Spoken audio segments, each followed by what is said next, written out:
Bonjour tout le monde, bonjour Nicolas. Bonjour à tous, bonjour Oушra. Aujourd'hui on se retrouve pour parler des masterminds entrepreneurs. Donc c'est un sujet qui est tendance depuis quelques années, mais ces derniers temps en fait on en entend beaucoup parler. Donc on s'est dit que c'était le moment de démystifier ce terme qui est parfois compliqué, pas toujours bien compris et parfois galvaudé. Exactement, on va y faire un petit point dessus et que tout le monde comprenne bien ce que c'est que le mastermind entrepreneur et qu'est-ce qu'on peut en attendre. Alors d'abord, première chose, posons les points sur les i, c'est quoi un mastermind entrepreneur ? Mastermind entrepreneur, ou plutôt d'abord mastermind. Mastermind, ça veut dire intelligence collective. C'est le fait de travailler ensemble, à plusieurs, pour être capable d'améliorer les choses, d'avoir un cerveau plus grand, plus efficace à plusieurs. Avec plus d'expériences différentes, du recul différent, des Plus points de d'idées. vue différents, etc. Exactement. Mais du coup, c'est quoi la différence avec un apéro entre entrepreneurs ? Ou un forum sur lequel je pose ma question et puis j'ai des réponses ? Ou un bouquin que je lis pour avoir mes réponses ? Bon, alors concernant l'apéro, c'est une discussion qui est pas structurée, c'est-à-dire qu'il n'y a pas de plan ou quoi que ce soit, on discute de ce qu'on a envie, parfois on va parler de business, parfois on va pas parler de business. Le résultat de cet apéro peut être positif dans certains cas, mais en tout cas ne va pas dans la direction qu'on a préétablie à la base. Exactement, un apéro en fait c'est quelque chose qui n'est pas structuré par définition, c'est on prend du plaisir et puis si on a quelqu'un qui est distrait ou qui a envie de parler du petit dernier qui fait ses dents ou de ses prochaines vacances, eh ben on parlera pas forcément d'un sujet, ce n'est pas cadré, il n'y a pas d'animateur donc il n'y a pas quelqu'un qui va te dire bah là c'est un hors sujet et là on est encore dedans. Par rapport au forum, en fait le forum c'est on pose une question et on ne sait pas qui répond, on peut avoir du troll, on peut avoir des gens informés, des gens pas informés. Et puis, si quelqu'un répond, par exemple, sur un forum, potentiellement, on peut lui reposer une question ou chercher à approfondir, etc. Il est plus là, il revient plus sur le forum et c'est fini. Donc, pareil, il n'y a pas ce côté créer une communauté, avoir un groupe soudé qui travaille régulièrement ensemble, qui réfléchit ensemble. Voilà, c'est juste des punchlines lancées par des personnes où chacun raconte ce qu'il a envie quand il a envie. Et puis, quand il a envie de changer de sujet, bah, il ferme son navigateur et c'est plié. Et puis un sujet important, c'est que le forum, c'est relativement public. Ouais. Donc quand on écrit une question, peut-être qu'on va pas tout dire parce que justement on veut pas trop en dévoiler. C'est ça, et si les autres posent des questions, bah c'est pas sûr que voilà. Et puis il n'y a pas la confidentialité non plus. Et par rapport à un livre ou une formation, Un livre ou une formation, on y va pour chercher une information, pour apprendre telle que la pensée, l'auteur ou le formateur. Et ça peut manquer de personnalisation. En fait, on rentre dans un très programme générique, théorique.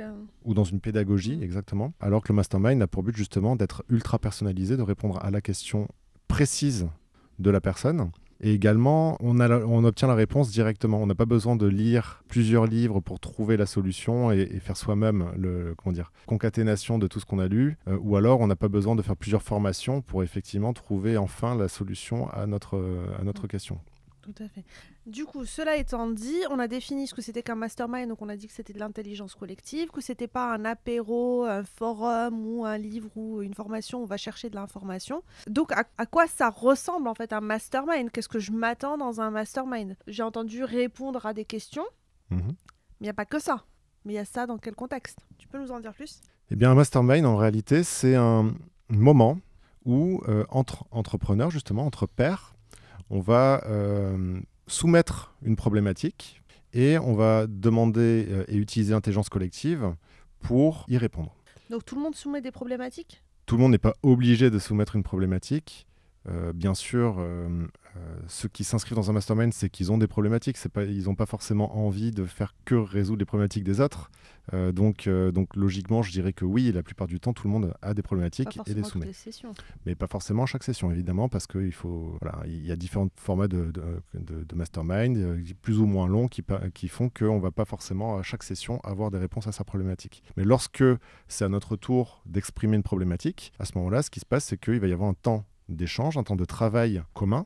Dans ce temps de travail, les autres travaillent pour nous aider à avancer. Nous aussi, on travaille sur le sujet. Le but étant d'accélérer la résolution de la problématique. Pour ma part, en fait, je connais quelques formats. Enfin, j'ai expérimenté plusieurs formats de mastermind et j'en ai animé certains. Bon, mon préféré, c'est le 3K Consulting.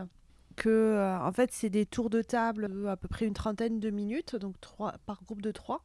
Chacun va présenter, va aborder une problématique pendant 10 minutes. Donc quand c'est à mon tour en fait d'être le client entre guillemets, je vais présenter ma problématique en 1 minute. Pendant 1 minute, on me pose des questions. Je réponds à ces questions pendant la minute suivante. Enfin voilà, c'est assez rapide. Donc il y a à peu près 3 minutes pour que tout le monde comprenne de quoi il s'agit. Et derrière, hop, le client il tourne le dos à tout le monde. Et les deux autres, en fait, ils peuvent continuer à discuter, qu'est-ce qu'ils auraient fait, etc. Et la dernière minute, donc, le client se retourne et remercie tout le monde et leur dit voilà ce que je retiens. C'est quelque chose qui est très efficace, très rapide, et puis tout le monde en a un petit peu pour son argent. Enfin, tout le monde repart avec quelques petites idées, etc. Et c'est fait en 30 minutes, tout le monde a eu son tour. Ça, c'est une version très rapide, très express, on va dire. Et aussi très structurée. Mais c'est vrai que cette structure-là, ce modèle-là permet d'obtenir très vite quelques réponses et surtout d'obliger la personne qui a la problématique à écouter réellement les propositions des autres sans interférer, sans se défendre, etc. Exactement, il n'y a pas ce côté défense, dire non, etc. C'est à toi de bien clarifier ta problématique pendant le temps qui t'était alloué. Donc il y a d'autres formats. Là, tu en as présenté un qui est très rapide à mettre en place, qui est facile. Il y a le Codef qui est finalement un format assez similaire, qui est plus long, ça dure une vingtaine de minutes. Et il y a sur ces 20 minutes une seule personne qui passe. 20 minutes pour une problématique ? Ouais, pour une problématique. Et il peut y avoir une dizaine de personnes en face qui répondent. Il y a le format hot seat aussi qui est finalement assez proche de tout ce qu'on dit. Finalement, tout ça, ce sont des ateliers structurés qui permettent d'améliorer la réponse et l'atteinte de l'objectif. Bien sûr, il est possible de le faire de manière complètement déstructurée, seulement en travaillant ensemble collectivement sur les problématiques sans avoir forcément ce cadre-là très figé. Et tout à fait, dans ce contexte-là, j'appellerais pas ça déstructuré. Il y a le World Café, par exemple, qui est pas mal aussi, en fait, où à chaque table est associé un porteur de sujet et une problématique. Et en fait, les participants, en fait, ils tournent d'une table à l'autre. En fait, il y a plusieurs groupes, plusieurs tables, donc plusieurs problématiques. Et donc, à chaque demi-heure, en fait, on se pose à une table. On découvre ce que le groupe précédent a apporté comme élément et on en rajoute pendant 30 minutes. On note tout ça et on repart.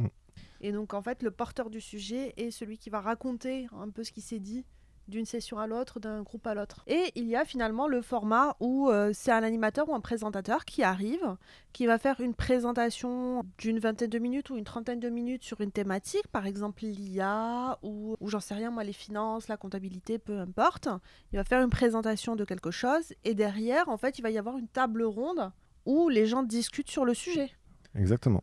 Et après avoir discuté sur le sujet, en général, j'ai beaucoup vu ce format-là où les gens peuvent se mettre en binôme ou en trinôme pour aller travailler sur ce sujet-là de manière plus approfondie pour leur business pendant des sessions de travail d'1 heure ou de 2 heures. Puis après, on recommence avec une table ronde sur un nouveau sujet, etc.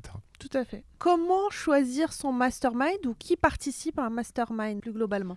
Encore une fois, il n'y a pas de règle. Il y a plein de façons de constituer des groupes de mastermind. On va dire que le plus important déjà, c'est d'être motivé, de vouloir avancer, c'est-à-dire de vouloir avoir l'ambition d'avancer en fait dans le bon sens avec son business, et aussi être collectif, savoir la jouer collectif, parce que évidemment, un mastermind, le but c'est de travailler. Il faut être généreux. Avec si tu n'apportes rien, c'est ça. Tu mets pas les autres dans des bonnes dispositions pour qu'ils t'apportent non plus. Et ensuite, il peut y avoir des groupes constitués de personnes de même niveau quand il s'agit de monter ensemble sur le business, par exemple. On peut constituer des masterminds par chiffre d'affaires atteint ou des choses comme ça. Déjà, juste qu'on soit d'accord, en fait, le mastermind entrepreneur, c'est réservé aux entrepreneurs, aux porteurs de projets. Oui, là, on parle bien de mastermind entrepreneur. C'est pas la peine de postuler si vous n'avez aucune envie d'être entrepreneur. Parce que ce qu'il faut savoir, c'est qu'un mastermind, généralement, c'est sélectif, en fait. C'est pas n'importe qui peut y rentrer. Effectivement, il faut correspondre au profil du groupe. Comme tu disais, la jouer collectif, etc. Sinon, on va pas faire long feu là-dedans. Et donc ensuite, il peut y avoir des masterminds par thématique ou par typologie de métier. Par exemple, il peut y avoir un mastermind dédié aux community managers. Et à ce moment-là, en fait, ce sont que des community managers entre eux qui vont traiter de leur sujet. Il peut y avoir des masterminds avec tout type d'entrepreneurs et tout type de niveau qui vont aborder des sujets plus sur le mindset, par exemple. Tout simplement parce que les idées reçues, les croyances limitantes, etc., il y en a à tous les niveaux. Et donc, on peut s'aider par rapport à ça. Et parfois, Justement, ne pas du tout connaître le sujet ou la croyance, en étant, entre guillemets, débutant, permet d'apporter des réponses aux personnes expérimentées auxquelles ils n'ont pas forcément pensé parce qu'ils sont beaucoup plus avancés. Ils ont déjà leurs connaissances qui les bloquent parfois dans la réflexion sur eux-mêmes et sur comment débloquer les situations. Il y a aussi des groupes de niveau. Mhm. Enfin, il y a certaines problématiques, on va dire, dans le parcours entrepreneurial qu'on rencontre, par exemple, au début, mais pas plus tard, ou plus tard c'est déjà réglé. En fait, c'est une perte de temps pour celui qui a avancé de retraiter ses sujets. Tout comme quand on traite des sujets avancés, en fait, les personnes qui sont débutants ne comprennent pas du tout ce qui se passe. Et donc, c'est intéressant aussi d'avoir des groupes de niveau, on va dire, en fonction de l'avancement ou du chiffre d'affaires de l'entreprise ou de la rentabilité, etc. Quitte à derrière varier, en fait, ou diversifier les gens en fonction des secteurs. Je parle de diversification parce que pour moi, c'est quelque chose qui est très important. Parce qu'avoir plusieurs personnes qui ont fait le même type d'études, qui travaillent dans le même secteur, etc., ils réfléchissent tous pareil et finalement, ils ont tous les mêmes solutions aux mêmes problèmes et ils ont les mêmes blocages sur les mêmes problèmes. Et donc, ils s'entraident pas forcément plus que ça. Et pour finir sur les typologies, on peut aussi aller sur les caractéristiques un peu plus profondes de l'entreprise. Par exemple, des solopreneurs qui ne souhaitent jamais recruter. Si dans le groupe, il y a un entrepreneur qui, lui, souhaite développer son entreprise et recruter, ça va être difficile pour lui d'obtenir des réponses, etc., puisqu'il sera en face de personnes qui ne veulent pas finalement aborder ces sujets. Donc voilà, la caractéristique aussi est importante. Heureusement, il y en a pour tout le monde. Il y a des groupes pour tout type d'entrepreneurs. Il faut juste choisir le sien en fonction justement des caractéristiques qu'on le souhaite développer. Et du coup, plus concrètement, le format d'un mastermind, qu'est-ce que ça peut être ? En fait, il peut y avoir des formats où c'est juste on adhère à on intègre un mastermind, c'est juste quelque chose de 2 heures. Généralement, c'est dans le contexte d'un réseau d'entrepreneurs, il va y avoir une session d'1 heure, 2 heures, voilà. Il peut y avoir des masterminds d'une demi-journée ou d'une journée. D'ailleurs, il y en a des très chers en fait où c'est juste une demi-journée, mais on se retrouve du coup avec des grands calibres, des gros calibres de l'entrepreneuriat. Mais ce qui est le plus fréquent, c'est d'avoir des masterminds récurrents. Donc par exemple 2 heures toutes les 2 semaines, ou alors une demi-journée par mois, ou ce qu'on retrouve aussi très fréquemment, c'est du week-end, on va dire, ou du 2 jours, 2-3 jours, une fois par trimestre. Ça peut même être gratuit, non ? On peut faire des masterminds entre entrepreneurs gratuitement, juste en réunissant sa bande de copains entrepreneurs et puis en les retrouvant toutes les 2 semaines, par exemple, pour le temps d'un apéro discussion sur un sujet particulier. Le souci avec ce format-là, c'est que d'abord, on va avoir la vie privée qui va pouvoir rentrer dedans, alors que quand on a adhéré à un mastermind payant, on a moins envie, on va dire, de sécher. Donc, il va y avoir la vie privée ou les petites obligations qui vont faire qu'on n'y va pas 1 fois, 2 fois, ou alors il y a une fois, on reçoit un appel et puis on laisse les autres parler, on va prendre l'appel, etc. Au bout d'un moment, ça s'étiole. Il n'y a personne qui prend le lead. Les sujets, on n'en a pas tant que ça. Et puis finalement, personne n'est rémunéré. Donc personne ne va s'embêter, on va dire, à organiser, à faire le travail de relance, de réservation, de ta. C'est une bonne idée, mais il faut avoir quelqu'un qui prend le lead. Pour ce qui est des masterminds payants et donc organisés par un véritable facilitateur, dont c'est le métier, l'avantage, c'est que justement, il y a cette organisation, cette sélection des participants. Il y a la possibilité aussi de dire à un participant qui ne contribue pas, etc. Il y a possibilité de le rappeler à l'ordre, alors qu'avec la bande de copains, c'est un peu compliqué quand même de faire des rappels à l'ordre. On ne veut pas gâcher une amitié. Et du coup, moi, entrepreneur, qu'est-ce que tu me recommanderais comme mastermind pour débuter ? Alors, je ne vais pas te donner des références parce que ça évolue régulièrement et puis il y en a plein, il y en a pour tous les goûts. Par contre, ce que je peux te recommander, c'est d'abord de tester et d'aller tester d'abord des différents formats, voir ce qui te convient. Peut-être regarder les profils des participants, vérifier qu'ils sont suffisamment diversifiés, complémentaires en fait à ce que tu es et à qui tu es, ton business aussi et tes attentes. Mais personnellement, je préfère et je recommande en fait les masterminds récurrents dans le sens où les participants sont là, ils commencent au bout d'un moment à te connaître et à connaître ton business. Et en fait, quand tu poses une question, ils te voient venir gros comme une maison. Attention, toi, Nicolas, t'es encore une fois en train de t'éparpiller. Ou attention, toi, Tartampion, t'es en train de faire cette erreur récurrente dans laquelle t'as l'habitude de tomber. Ok. Et t'as pas besoin forcément, vu que les participants ne changent pas, au bout d'un moment, ils te connaissent. Donc, tu n'as pas besoin de réexpliquer tout depuis zéro sur ton business, etc. Alors que un mastermind ponctuel, en fait, quand t'as expliqué les bases, il y a une partie du temps qui est déjà écoulée. Donc c'est un vrai groupe de travail qui va travailler ensemble sur la durée. Moi, en termes de récurrence, je pense est le plus intéressant pour débuter, c'est une récurrence pour débuter pour un entrepreneur débutant, c'est une certaine fréquence, c'est-à-dire au moins tous les 15 jours, parce qu'il se passe tellement de choses dans la vie entrepreneuriale et il y a des questions tellement souvent que c'est bien de se voir régulièrement. Après, quand on est un peu plus avancé, une fois par mois ou voire une fois tous les trimestres, commence à suffire parce que c'est que les grosses problématiques qu'on va traiter et c'est compliqué de se libérer. Et en plus, ça devient compliqué effectivement de se libérer. Il y a aussi un autre avantage en fait à faire des masterminds qui sont récurrents ou intégrer ces masterminds récurrents, c'est qu'ils mettent généralement en place des accountability body. Donc des binômes en fait qui vont vérifier l'un pour l'autre en fait que l'autre fait les choses. Par exemple, si tu t'engages, on va dire au hasard à, j'en sais rien moi, faire un post sur les réseaux sociaux, si tu t'engages à faire une communication dans la presse pour quelque chose, tu vas avoir la personne qui va t'appeler toutes les semaines par exemple pour te demander alors tu as contacté des médias, alors tu as machin, alors tu en es où, etc. Quelles actions tu as mis en place. Alors que pour du ponctuel, en fait, ça n'existe pas. Exactement. On vient juste chercher une information sur le ponctuel et après, il faut avoir la rigueur seule de mettre en œuvre ou pas. En plus de la récurrence, il y a la durée. C'est-à-dire qu'il peut y avoir des formats de mastermind où ça dure seulement 2 heures, une fois régulièrement, pour pouvoir vite travailler et surtout facilement se libérer ce temps-là, tous les 15 jours par exemple. Et ensuite, il y a des formats où on va libérer beaucoup plus de temps. Ça peut être une demi-journée, une journée, voire un week-end pour travailler ensemble. Et il peut y avoir des formats hybrides où on va régulièrement se voir pendant 2 heures et une fois par trimestre, par exemple, se voir pendant tout un week-end. L'avantage du format hybride, c'est justement de pouvoir aller en profondeur dans les moments longs, comme les week-ends, et après, dans la récurrence, de pouvoir vraiment travailler sur l'atteinte des objectifs qu'on peut se fixer dans les moments longs.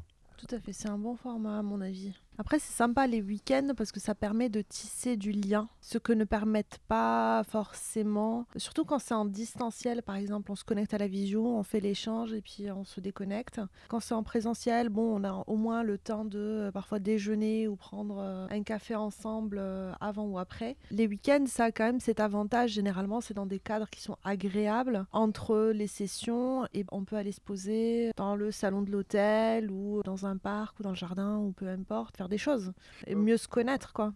C'est ça, il ne faut pas oublier que ça reste des humains travaillant ensemble et que dans ce cadre-là, il faut créer une cohésion. Et c'est vrai que le format où on peut se voir plus longuement, ça permet de mieux se connaître et du coup d'être plus libéré dans la parole derrière quand on travaille. Tout à fait. Mais du coup, on parle de cohésion, etc. Mais du coup, à quoi s'attendre concrètement dans ces discussions pendant les masterminds ? Alors, il faut savoir qu'un mastermind, ce n'est pas une formation, on l'a déjà dit. Donc, tu ne viens pas juste chercher de la théorie. Parfois, en fait, ce que tu vas entendre, c'est ce que tu n'as pas envie d'entendre. C'est ce que tu as besoin d'entendre. Comme je disais tout à l'heure, si on te dit « attention, tu es encore en train de t'éparpiller », ça, c'est quelque chose que tu n'as pas forcément envie d'entendre. Parce que si tu es quelqu'un qui cherche la nouveauté, qui aime bien ça, etc., tu n'as pas envie d'entendre ça. Et pourtant, à un moment, il faut que les gens te disent les choses. Et donc, c'est ça qui se passe dans un mastermind. C'est qu'on te dit ce que tu as besoin d'entendre pour résoudre la problématique que tu soulèves. On te pointe du doigt potentiellement des difficultés, des limites, des croyances limitantes que tu as. Des incohérences. Des incohérences que tu verbalises, effectivement. Il y a une chose quand même à se souvenir, c'est que dans un mastermind, on n'est pas là pour un bureau des pleurs, on va dire. On ne vient pas chercher la compassion des autres, on va chercher leurs idées, leurs solutions. Et on ne vient pas non plus pour frimer et se faire applaudir. On vient chercher à atteindre les objectifs qui sont au-dessus, les supplémentaires. Ça ne veut pas dire qu'on n'aura pas forcément de soutien des autres ou d'applaudissements des autres quand on réussit quelque chose. Mais à un moment, il ne faut pas perdre de vue quel est l'objectif et comment on va y arriver, plutôt que de rester dans cette zone de « oh mon pauvre, ça ira mieux la prochaine fois ». C'est ça. Le bureau des pleurs, c'est sûr que oui, il y a des moments difficiles, mais on est là pour progresser. Alors oui, verser une larme, c'est ok, il n'y a pas de problème. Par contre, derrière... Ça arrive. Et ça arrive très souvent. Par contre, derrière, en fait, il faut se remobiliser pour avancer. La partie succès, là je vais juste nuancer une chose, c'est que lorsque, grâce au mastermind, on atteint un objectif, au contraire c'est très important que tout le groupe le reconnaisse et l'applaudisse, tout simplement parce que c'est grâce au mastermind que c'est arrivé et ça permet d'aller après encore plus loin.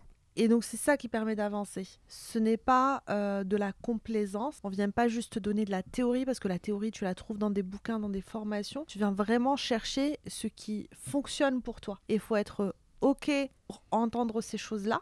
Même si ça prend du temps à digérer, il faut les accepter et les noter en tout cas. Et puis aussi être prêt à avoir cette générosité. Il faut être prêt à avoir cette générosité et cette franchise envers les autres, de leur dire aussi ce qu'ils ont besoin d'entendre. Exactement. Après, ça ne veut pas dire que tu auras forcément raison ou qu'ils ont forcément raison quand ils te disent ces choses-là. C'est ce qu'ils ressentent en tout cas. Je dirais même plus qu'un mastermind qui est efficace, c'est un mastermind où à un moment donné, on a pris une claque. Tout à fait. Si on revient et on se dit « Oh, ça s'est bien passé, c'est tout ce que j'avais prévu, etc. » En fait, c'est quasiment une perte de temps. Oui, un mastermind, c'est pas ta maman qui te dit que t'es beau, que t'es fort, que t'es le plus intelligent. C'est ça. Il faut être bousculé si on veut avancer. Et donc, il faut accepter ça. Il faut savoir que quand on va là-dedans, c'est pas pour passer que des bons moments, c'est aussi pour que les autres nous disent ce qui va pas. C'est en grande partie aussi pour ça qu'on y va. On parlait de mastermind gratuit, organisé ensemble, à plusieurs, etc. Mais de manière générale, qui c'est qui organise un mastermind? Comment ça se passe d'un point de vue professionnel? Et c'est quoi tes recommandations par rapport à ça? Un mastermind, en fait, n'importe qui a le droit de l'organiser, techniquement. En pratique, en fait, il faut avoir un bon animateur ou facilitateur du mastermind. Donc ce n'est pas le prestige de l'entreprise qui l'organise ou de la personne qui l'organise qui est importante, ce n'est pas sa réussite personnelle ou professionnelle qui est importante, ce n'est pas le fait que ce soit un influenceur, une star, etc. qui fera que le mastermind est bon. On n'y va pas pour chercher une formation. Si je veux me former auprès d'un grand entrepreneur, eh bien, je vais prendre une formation chez lui. C'est ça. Si je veux un mastermind, donc avoir les avis de tout le monde, il me faut un animateur, un facilitateur. Parce que le facilitateur, en fait, c'est quelqu'un qui a déjà une formation sur les techniques d'animation, qui a de l'expérience sur le sujet, qui a animé dans différents contextes, etc., mais qui va savoir, ne pas mobiliser la parole. Il n'est pas là pour être la star, il est là pour mettre en valeur ceux qui ont des choses à dire. Même s'effacer, en fait, au service, justement, du collectif.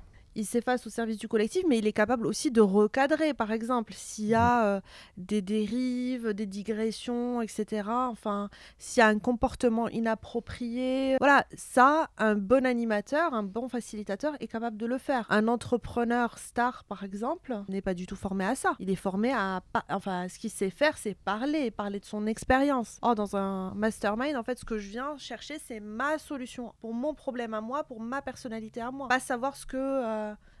Monsieur Star ou Madame Star. À ce moment-là, voilà, c'est plus un mastermind. On vient pour écouter. C'est une masterclass, par exemple. Oui, voilà. Un séminaire, une conférence. Enfin. Donc oui, un mastermind, en fait, c'est quelque chose qui est animé, organisé par des facilitateurs dont c'est le métier. Et ils ont aussi la compétence en fait de constituer des groupes qui sont cohérents et complémentaires. Et aussi la compétence, un minimum quand même de connaissances entrepreneuriales pour pouvoir établir l'ordre du jour, les sujets qui vont être abordés, etc. Surtout, inviter des intervenants aussi. Surtout lorsqu'on parle d'un week-end entier. Sur un week-end entier, il y a un programme. On ne peut pas se contenter de faire des hot seats, par exemple. Le hot seat ou le Troïka Consulting, comme dont tu parlais tout à l'heure, ce sont des moments où les participants apportent les sujets. Donc ça s'auto-alimente et l'animateur est juste là pour poser un cadre. Dans un week-end complet, il faut qu'il apporte un programme, cet animateur. Donc il doit quand même maîtriser la notion de business, les sujets difficiles, etc., réputés, connus, en plus d'avoir cette capacité de facilitateur. Un grand orateur n'est pas forcément un bon facilitateur. Je pense qu'on a quasiment fait le tour. J'ai juste une dernière petite question. À quoi s'attendre côté tarif ? On a parlé de gratuit, de payant, mais on n'a pas donné de gamme de prix. Pareil, en fait, il y a absolument tous les tarifs. Il peut y avoir, comme on disait, le gratuit. Il peut y avoir l'extrêmement cher, c'est-à-dire que pour une demi-journée, ça peut coûter plusieurs centaines de milliers d'euros. Et puis voilà, il y a tout ce qui se passe entre. Au final, il ne faut pas regarder tant le tarif, il faut regarder quel est l'investissement, quel est cet investissement et qu'est-ce qu'il va apporter, quel va être le retour sur investissement. Quand les dirigeants très avancés prennent un mastermind à 100 000 euros, c'est qu'ils considèrent que ça va leur permettre de débloquer potentiellement 1 million ou des millions. C'est-à-dire que ce qu'ils vont retirer de ce mastermind, ça va être vraiment de faire une énorme croissance sur... Ils vont rencontrer aussi des entrepreneurs de leur calibre. De même que quand on va à des masterminds à des prix plus raisonnables, généralement, on va se retrouver avec des entrepreneurs plus ou moins avancés. En tout cas, qui ont un chiffre d'affaires qui permet cet investissement. Et pareil, on va se retrouver dans un bon groupe en fait qui permet d'avancer sur le sujet. Après, il ne faut pas hésiter aussi des fois à aller taper dans des mastermind un petit peu plus chers et rencontrer des personnes un peu plus avancées que soi, mais pas trop avancées parce que du coup, les problématiques en fait vont être complètement décorrélées. Tout le monde doit avoir des problématiques à peu près communes. Être capable de s'entraider aussi. Avec des visions différentes parce que sinon, on risque de ralentir en quelque sorte le groupe et donc de pas forcément se sentir inclus. Tout à fait. Je pense qu'on a fait le tour. Je voulais juste rajouter une information dans le contexte du parcours du dirigeant. Donc, on anime justement un mastermind 2 fois par mois, donc où vont se retrouver nos élèves PDD. C'est entièrement en visio, donc on ne fait pas de version présentielle actuellement. Après, c'est dans les bacs, c'est quelque chose qui nous intéresse vraiment de faire. On verra quand. Pas dans un futur disponible. proche en tout cas. Et du coup, si vous êtes intéressé, n'hésitez pas à nous laisser un commentaire ou à nous contacter pour en savoir plus. C'est ça, de manière générale, de toute façon, coupler un mastermind avec une formation, c'est toujours intéressant parce que ça permet justement de rajouter ce côté personnalisé à une formation qui l'est un petit peu moins. Bon, j'espère que vous avez des idées beaucoup plus claires par rapport au mastermind. En tout cas, n'hésitez pas à nous poser des questions en commentaire et on y répondra avec plaisir. Et puis à bientôt pour une prochaine vidéo. À bientôt.